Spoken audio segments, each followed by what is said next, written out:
At 5 o'clock, we introduced you to a one-time Grand Rapids police officer who was Officer of the Year, but whose career was cut short by post-traumatic stress disorder. He turned to Target 8 because he wanted to give us a rare look at the stress behind the badge. That's right, but how widespread is this problem and what's being done to deal with it? Joe LaFergie reports.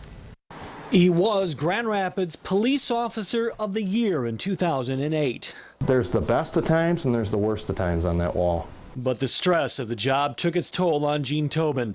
First came the killing of fellow officer Robert Bobby Kosminski in July of 2007. Then, nearly 4 years to the date, Tobin was among the first officers on the scene at a home where Roderick Danzler began his bloody killing spree. And they called me in and, Gene, what's going on? I said, I'm fine, I'm going through this divorce, I'm fine. But he wasn't fine, and by the time he got help, Tobin had had too much. The doctor looked at me, one of several I talked to, and just said, Gene, you're not going to be able to do this job anymore. That was hard to hear. Gene Tobin retired on disability at the beginning of this year after he was diagnosed with post-traumatic stress disorder. His case is not unique among law enforcement. It is part of what I will call the occupational risk. Dr. Robert Wolford is a cop turned counselor, the chief police psychologist for Michigan State Police. Wolford spent over a decade as an officer in Illinois. Dr. Wolford says there are no clear numbers showing just how prevalent full-blown PTSD is among law enforcement. I think in general what we see more is law enforcement officers who show symptoms of PTSD. But if the symptoms are not treated early, it can lead to serious mental health issues. The problem, it's not easy convincing someone who wears a badge that they need help. By their very nature, emergency responders are individuals that are rescuers and fixers. We're real good at taking care of other people. We're not as good at taking care of ourselves. Gene Tobin doesn't blame GRPD for his problems. He says they made help available. He took it at first, but when offered more, didn't think he needed it. GRPD does require officers to go through a debriefing session with mental health professionals after traumatic events, like the shooting of an officer or a particularly violent crime scene.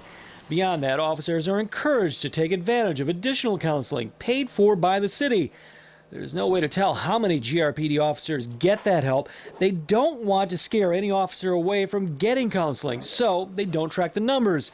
It'd be hard to convince some officers that, like any medical information, counseling sessions would be confidential. Dr. Wolford says it's a problem for most departments offering that kind of service. There's issues of trust. There's issues of, is the department going to know about my medical information? Am I going to lose my job because of this? Tobin believes the answer is for departments to make counseling mandatory. They have to be able to say, we're not going to ask you how you feel. You're going to see somebody.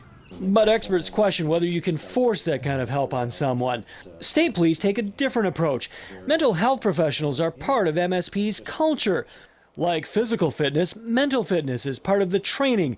Dr. Wolford says recruits learn how the job can impact their mental well-being. They're introduced to department psychologists at the academy, and fellow troopers encourage others to use those services. So when an officer is involved in a shooting, before we even offer the debriefing, another trooper will have called them who has been in a shooting before and said, the docs are going to be calling you and offering you a debriefing. Go, it's a good thing. That, according to Dr. Wolford, is one key to MSP's success in treating the symptoms of PTSD before they become a bigger problem, before they derail a career. The key is early intervention and early help. You can't let it fester. In Grand Rapids, Joe LaFergie, 24 Hour News 8.